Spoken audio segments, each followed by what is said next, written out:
the abundant life of the Carboniferous period was succeeded by a vast cycle of dry and bitter ages. They are represented in the record of the rocks by thick deposits of sandstones and the like, in which fossils are comparatively few.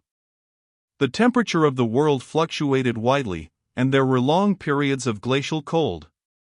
Over great areas the former profusion of swamp vegetation ceased, and, overlaid by these newer deposits, it began that process of compression and mineralization that gave the world most of the coal deposits of today.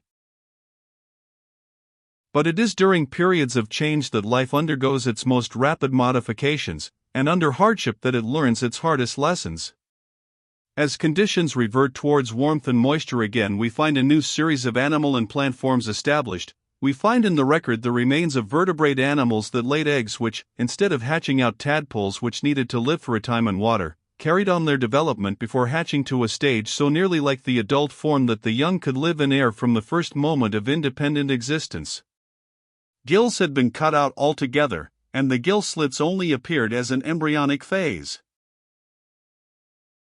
These new creatures without a tadpole stage were the reptiles.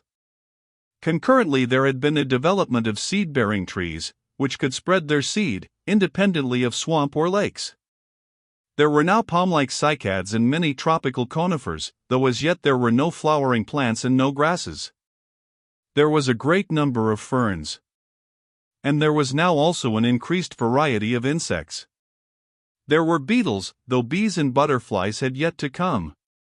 But all the fundamental forms of a new real land fauna and flora had been laid down during these vast ages of severity.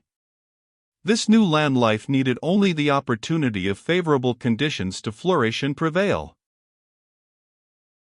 A fossil ichthyosaurus, a Mesozoic fish lizard. A fossil ichthyosaurus, a Mesozoic fish lizard. Found in the Lower Lias in Somersetshire. Nat History News. Age by age and with abundant fluctuations that mitigation came. The still incalculable movements of the Earth's crust, the changes in its orbit, the increase and diminution of the mutual inclination of orbit and pole, worked together to produce a great spell of widely diffused warm conditions. The period lasted altogether, it is now supposed, upwards of 200 million years. It is called the Mesozoic period, to distinguish it from the altogether vaster Paleozoic and Azoic periods, together 1400 millions, that preceded it, and from the Cainozoic or New Life period that intervened between its close and the present time, and it is also called the Age of Reptiles because of the astonishing predominance and variety of this form of life. It came to an end some 80 million years ago. In the world today, the genera of reptiles are comparatively few and their distribution is very limited.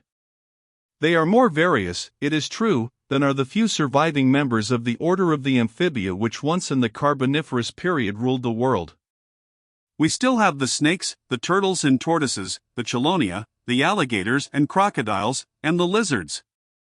Without exception, they are creatures requiring warmth all the year round, they cannot stand exposure to cold, and it is probable that all the reptilian beings of the Mesozoic suffered under the same limitation. It was a hothouse fauna, living amidst a hothouse flora.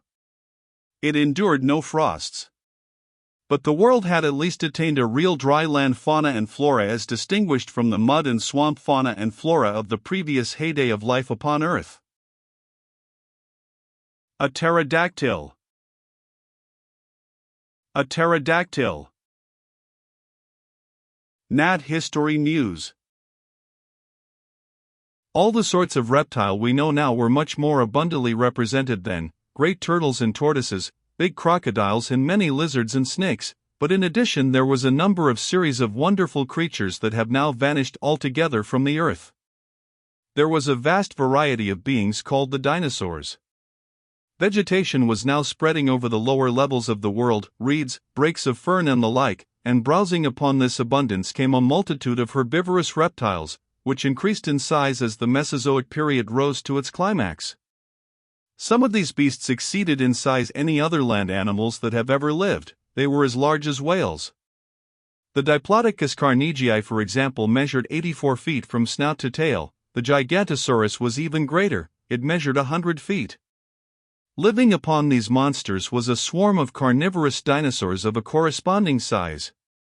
One of these, the Tyrannosaurus, is figured and described in many books as the last word in reptilian frightfulness. A big swamp-inhabiting dinosaur, the Diplodocus, over 80 feet from snout to tail tip. A big swamp-inhabiting dinosaur, the Diplodocus, over 80 feet from snout to tail tip. Nat History News. While these great creatures pastured and pursued amidst the fronds and evergreens of the Mesozoic jungles, another now vanished tribe of reptiles, with a bat-like development of the four limbs, pursued insects and one another, first leapt and parachuted and presently flew amidst the fronds and branches of the forest trees. These were the pterodactyls. These were the first flying creatures with backbones. They mark a new achievement in the growing powers of vertebrate life. Moreover, some of the reptiles were returning to the sea waters. 3 groups of big swimming beings had invaded the sea from which their ancestors had come, the mosasaurs, the plesiosaurs, and ichthyosaurs. Some of these again approached the proportions of our present whales. The ichthyosaurs seem to have been quite sea-going creatures, but the plesiosaurs were a type of animal that has no cognate form today. The body was stout and big with paddles, adapted either for swimming or crawling through marshes, or along the bottom of shallow waters. The comparatively small head was poised on a vast snake of neck, altogether outdoing the neck of the swan. Either the plesiosaur swam and searched for food under the water and fed as the swan will do, or it lurked under water and snatched at passing fish or beast. Such was the predominant land life throughout the Mesozoic age. It was by our human standards an advance upon anything that had preceded it. It had produced land animals greater in size, range, power and activity, more vital as people say, than anything the world had seen before. In the seas there had been no such advance but a great proliferation of new forms of life. An enormous variety of squid-like creatures with chambered shells, for the most part coiled, had appeared in the shallow seas, the ammonites. They had had predecessors in the Paleozoic seas, but now was their age of glory. Today they have left no survivors at all. Their nearest relation is the pearly nautilus, an inhabitant of tropical waters.